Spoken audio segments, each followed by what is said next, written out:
पहा असे प्रश्न आले की मुलं कन्फ्युज होतात. प्रश्न कसा सोडवायचा? पहा एकदम सोप्या पद्धतीने सोडवायचं असतं.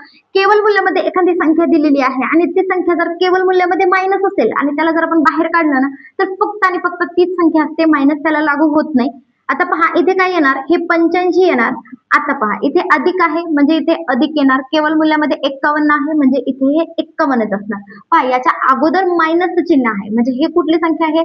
68 आहे म्हणजे हे 68 आपण घेतले आणि नंतर काय?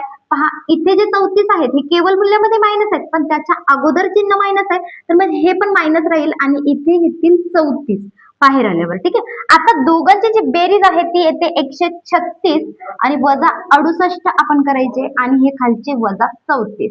आता पहा 136 मध्ये 68 जर वजा केले तर 68 उरतात आणि खाली येतात हे आपले वजा 34. पहा 34 एक 34, 34 दुने 68 म्हणजे हे पहा हे उरलं वजा 2. हे आपलं उत्तर कुठे दिसतंय? ऑप्शन नंबर 1 मध्ये.